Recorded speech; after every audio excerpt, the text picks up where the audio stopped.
Clément aplati, un livre de Jeff Brown chez Folio Cadet. Chapitre 1er. Le petit déjeuner était prêt. « Je vais réveiller les garçons, dit Madame Lambe à son mari Georges. À ce moment-là, Arthur, le Benjamin, les appela de la chambre qu'il partageait avec son frère Clément. « Hé, venez voir, quel foin !» Monsieur et Madame Lambe attachaient beaucoup d'importance à la politesse et au beau langage. « Le foin, c'est pour les chevaux, dit Monsieur Lambe en entrant dans la chambre. Mets-toi bien ça dans la tête. Excusez-moi, dit Arthur, mais regardez ! Il montra du doigt le lit de Clément.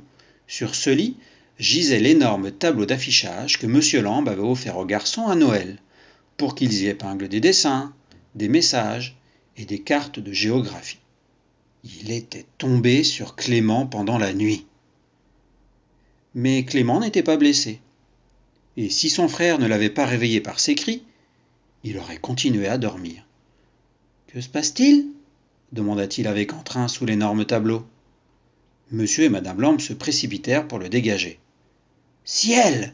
s'écria Madame Lambe. « Mon Dieu !» s'exclama Arthur. Clément est aplati. « Comme une crêpe !» ajouta Monsieur Lambe. « C'est la chose la plus extraordinaire que j'ai jamais vue. »« Prenons notre petit déjeuner, dit Madame Lambe. Puis j'amènerai Clément chez le docteur Dan, et nous verrons ce qu'il dira. » Au cours de l'examen, le docteur Dan demanda à Clément. « Comment te sens-tu ? As-tu très mal ? » Après m'être levé, j'ai senti comme des chatouilles pendant un moment, répondit Clément.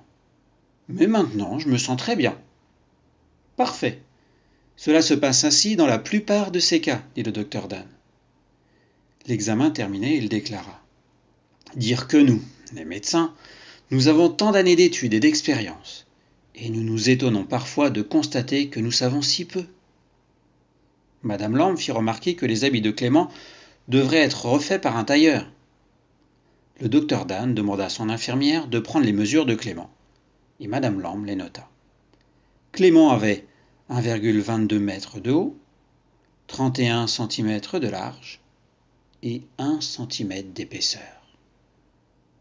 Quand Clément prit l'habitude de sa nouvelle forme, il y trouva du plaisir.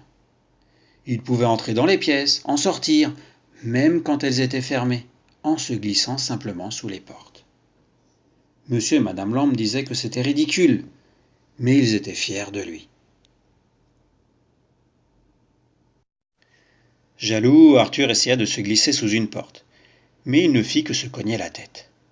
Être aplati peut être aussi utile, pensait Clément. Un après-midi, il se promenait avec Madame Lambe. Soudain, la bague préférée de sa mère lui glissa du doigt, tomba sur le trottoir et roula entre les barreaux de la grille d'une bouche d'aération. Madame Lambe se mit à pleurer. « J'ai une idée, dit Clément. » Il dénoua les lacets de ses souliers, prit une paire de rechanges dans sa poche et les attacha bout à bout. Puis, il noua l'extrémité de ce très long lacet à sa ceinture et donna l'autre à sa mère. « Aide-moi à descendre, dit-il, et j'irai chercher ta bague. »« Merci, Clément, dit sa mère. Elle le fit passer entre les barreaux de la grille, le descendit, le monta, le promena à gauche, à droite, afin qu'il puisse explorer tout le fond de la bouche d'aération. Deux policiers qui s'approchaient regardèrent avec stupeur Madame Lambe agiter le lacet le long de la grille. Elle fit semblant de ne pas les remarquer. « Que se passe-t-il, madame » demanda le premier policier. « Votre yo-yo est-il coincé ?»« Je ne joue pas au yo-yo, » répliqua sèchement Madame Lambe.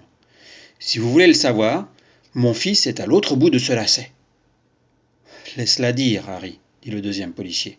« La pauvre femme est complètement toquée. » À ce moment-là, on entendit Clément crier « Youpi !» dans la bouche d'aération. Madame Lambe le remonta et vit qu'il avait retrouvé la bague. « Bravo, Clément !» dit-elle. Puis elle se retourna vers les policiers, furieuse. « Vous voyez si je suis toqué ?» s'écria-t-elle. « Oh, pardon, madame, dirent-ils. Nous avions jugé trop vite. Maintenant, nous comprenons la situation. » Les gens devraient tourner 7 fois leur langue dans leur bouche avant de faire des remarques désagréables, dit madame Lambe. Les 2 policiers trouvèrent que c'était un bon principe, et ils dirent qu'ils tâcheraient de s'en souvenir.